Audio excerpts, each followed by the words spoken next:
नमस्कार साथियों।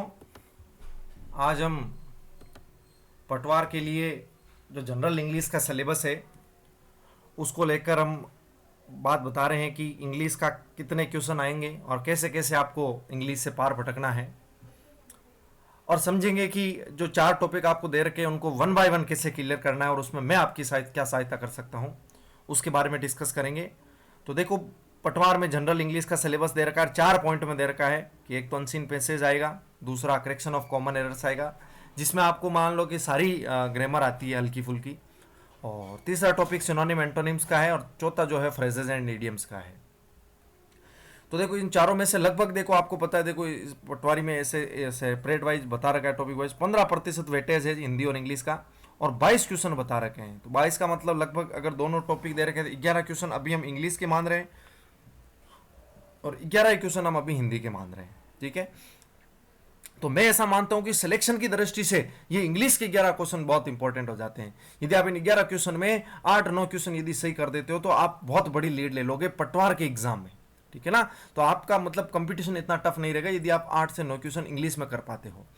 तो क्योंकि हम सभी रूरल बैकग्राउंड से हैं तो इंग्लिश की हमें इतनी अच्छी नॉलेज नहीं है, तो इंग्लिश को करने के लिए मैं आपको क्या बताऊं कि देखो, ये जैसे 3 टॉपिक दे रखे हैं जो नीचे वाले हैं, ऐसे चारों टॉपिक मैं अपने इस चैनल पे कराऊंगा। 3 टॉपिकों में देखो कि ये जो फर्स्ट नंबर टॉपिक दे रखा है इसको हम स्टार्ट कर रहे हैं। ठीक है, ये 10 पार्ट में लाएंगे। पार्ट कितने आएंगे इसके? 10 की हमें कॉमन एरर्स को कैसे छांटना है, क्या हमारी स्ट्रेटेजी रहनी चाहिए, ये 10 पार्ट में आएगा। लगभग हर पार्ट 5-7 मिनट का रहेगा। ऐसे ही सिनोनिम एंटोनिम्स को भी हम 10 पार्ट में लाएंगे, ये भी पार्ट 10 रहेगा, और जस्ट शुरू कर देंगे। कल 1-2 दिनों में इसके पार्ट आना शुरू हो जाएंगे और आप इनको देखोगे तो रोज की लगभग 10-12 स्पेलिंग होगी जो आप अच्छे से याद कर पाओगे। जब सिनोनिम एंटोनिम्स के पार्ट कंप्लीट हो जाएंगे फिर फ्रेजेज एंड इडियम के करेंगे, और ये 5 पार्ट में लाएंगे। कितने पार्ट में? 5 पार्ट में लाएंगे। तो ये अपनी रणनीति रहेगी। और अनसीन पैसेज का हम एग्जाम के 10-15 दिन पहले आपको बताएंगे कि कैसे आपको हैंडल करना है अनसीन पैसेज को। बहुत ईजी अनसीन पैसेज वाला। तो इसमें अनसीन पैसेज में आपको पता है 4 से 5 4 क्वेश्चन आपके अनसीन पैसेज में कवर हो जाएंगे। अब पिछले जो 7 क्वेश्चन बचे हैं वो कुछ 2 क्वेश्चन इसमें आएंगे, 2 क्वेश्चन इसमें से आएंगे, 2 क्वेश्चन इसमें से आएंगे। तो ये आपको देखना है कि करेक्शन ऑफ कॉमन एरर्स अभी तक जैसे हम इजी वे में बताएंगे आपको कैसे समझना है और कैसे नहीं समझना है। ठीक है, तो मैं संजय कुमार भांबू, और ये वीडियो जो है आपको पता है पटवार एस्पिरेंट्स के लिए हमने शुरुआत में ये सिलेबस आपको दिखाया है। और क्योंकि 23-24 अक्टूबर को एग्जाम प्रस्तावित है और आपकी अब इंग्लिश की रणनीति में यह बहुत ही रामबाण साबित होने वाला है, ये विभिन्न पार्ट्स। ठीक है, और बहुत अच्छे तरीके से समझाया जाएगा। अब देखो, सर्वप्रथम हम कॉमन एरर्स वाला ले रहे हैं कि आपको एरर्स कैसे छांटना है। तो सर्वप्रथम देखो, मैं एक चीज इसमें आपको पहले क्लियर कर दूं कि जो नाउन होता है वो 2 प्रकार का होता है। कितने प्रकार का? 2। एक तो होता है काउंटेबल, जिसको हम गिन सकते हैं, नाम से स्पष्ट है, काउंटेबल नाउन। ठीक हो, नाउन को हम इसको लिखते हैं CN। क्या लिखते हैं? CN, countable noun. और एक होता है अनकाउंटेबल नाउन। ठीक है, अनकाउंटेबल नाउन होता है, उसको हम लिखते हैं UN से। ठीक है, उसको हम लिखते हैं UN, अनकाउंटेबल नाउन। काउंटेबल का मतलब जिसको काउंट कर सकते हैं, जैसे स्टूडेंट हो गया। ठीक है, अब स्टूडेंट की संख्या को आप गाइस काउंट कर सकते हो, बॉय हो गया, लड़कों की संख्या को काउंट कर सकते हो। लेकिन जैसे पानी हो गया, वाटर, तो वाटर को आप काउंट नहीं कर सकते। इस प्रकार जिस चीज को हम काउंट कर सकते हैं वो तो काउंटेबल में आ जाएगी, जिस प्रकार काउंट नहीं कर सकते वो अनकाउंटेबल में आ जाएगी। काउंटेबल नाउन 2 प्रकार का होता है। एक तो सिंगुलर होता है कि जो एक ही रहेगा, और एक होता है प्लूरल होएगा जिसके पीछे एस या एस आपको मिलेगा। तो सिंगुलर काउंटेबल नाउन को बोलते हैं SCN, और प्लूरल काउंटेबल को बोलते हैं PCN। इसके पीछे एस या ES लगा हुआ मिलेगा आपको ज्यादातर केसेस में। तो देखो, जैसे ये लिखा हुआ है ना PCN, तो PCN का मतलब यहाँ प्लूरल काउंटेबल नाउन है, इसका मतलब एस या ES मिलेगा। ये भी PCN का मतलब प्लूरल काउंटेबल नाउन है। ठीक है, तो इस PCN की फुल फॉर्म यहाँ लिख रहा हूँ, देखो ये रहा PCN, प्लूरल काउंटेबल नाउन। ठीक है, और ऐसे ये SCN रहेगा तो सिंगुलर काउंटेबल नाउन। ऐसे देखो, HV का मतलब होता है हेल्पिंग वर्ब। जैसे HV का मतलब क्या होता है? हेल्पिंग वर्ब होता है। और हेल्पिंग वर्ब आपको पता है, जैसे इज, एम, आर, वॉज, वर, ये सभी क्या है? हेल्पिंग वर्ब होती है। जैसे डू, डज, हैज, हैव। ठीक है ना, ये सभी की सभी क्या है? हेल्पिंग वर्ब है। और P का मतलब होता है प्लूरल हेल्पिंग वर्ब। ये भी 2 प्रकार की होती है, एक तो PHV, एक होता है SHV। ठीक है, तो PHV का मतलब होता है plural helping verb, plural helping verb, और ये होता है सिंगुलर हेल्पिंग वर्ब। ठीक है, तो ये आपको पता होना चाहिए। अब देखो, हमेशा ध्यान रखना, ये बहुत कंफ्यूजन रहता है स्टार मार्क है कि ए नंबर के साथ क्या आएगा और दे नंबर के साथ क्या आता है। तो ए नंबर ऑफ के बाद प्लूरल काउंटेबल नाउन आएगा दोनों में ही, लेकिन इनके साथ जो हेल्पिंग वर्ब होगी ए नंबर के साथ वो तो होगी प्लूरल हेल्पिंग वर्ब। ठीक है, और सिंगुलर हेल्पिंग वर्ब होगी दे के साथ। इसका मतलब अगर मान लो ये ए है तो ये जनरल सेंस देगा, इसका मतलब ये स्टूडेंट्स की बात करेगा।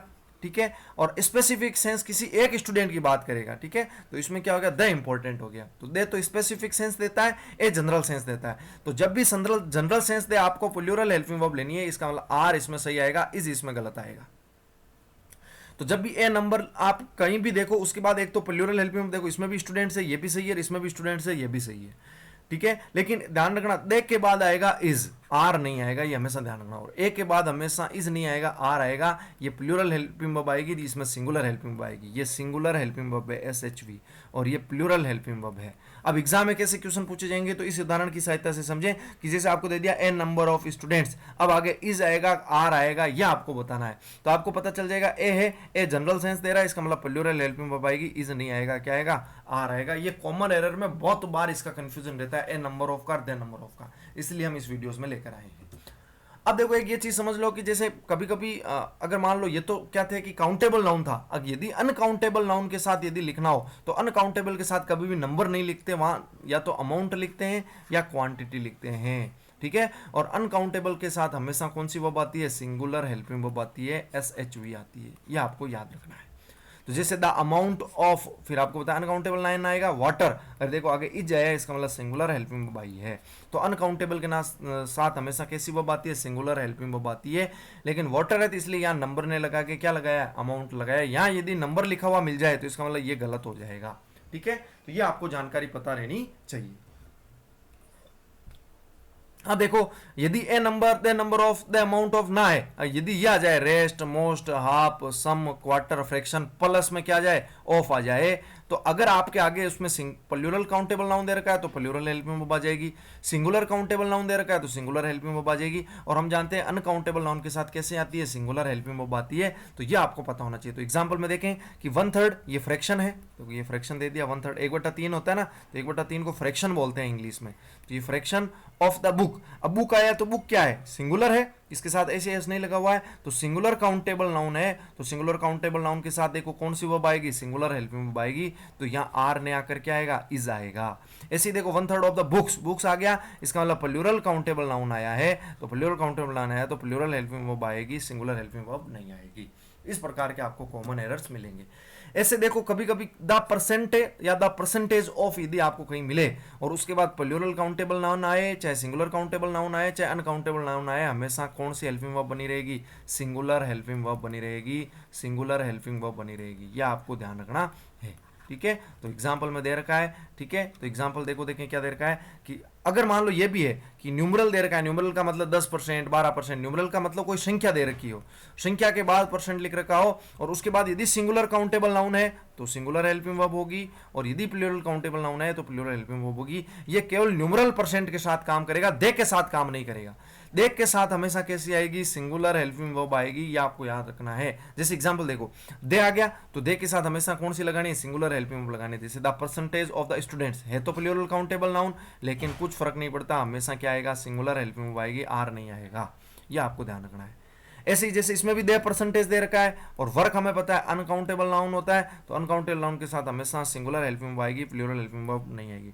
ऐसे देखो 10%, तो 10 आपको पता है न्यूमरल आ गया, और न्यूमरल का भी हमने नियम पढ़ा है कि यदि देखो रोड है, रोड सिंगुलर है तो आगे सिंगुलर आ जाएगा, देखो ये रहा सिंगुलर, देखो इज आ जाएगा इसमें, ठीक है, आर नहीं आएगा। लेकिन रोड्स हो गया तो ये आपको पता है ये प्लूरल काउंटेबल नाउन है, तो इसका मतलब इज नहीं आएगा, कौन आ जाएगा, आर आ जाएगा।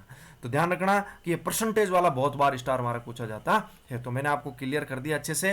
तो ये आपको कॉमन एरर्स में ध्यान रखना है, कॉमन एरर्स में ध्यान रखना है, ठीक है। और ऐसे ही हम पार्ट 10 वीडियो में टोटल कॉमन एरर्स के क्वेश्चन जो जनरल आते रहते हैं एग्जाम में और बहुत ईजी होते हैं, लेकिन हमें कंसेप्ट समझ में नहीं आता, उन हम पार्ट को लेकर आएंगे, ठीक है। इसके आगे हम 1-2 दिनों बाद जैसे सिनोनिम एंटोनिम की सीरीज स्टार्ट कर रहे हैं, ठीक है, सिनोनिम एंटोनिम की सीरीज स्टार्ट कर रहे हैं और 10 पार्ट में लेकर आएंगे, और इसकी स्लाइड बनी हुई है, तो हम देखेंगे कि सिनोनिम एंटोनिम को हमें कैसे समझना है और कैसे एग्जाम में उसको क्रैक करना है। नमस्कार साथियों।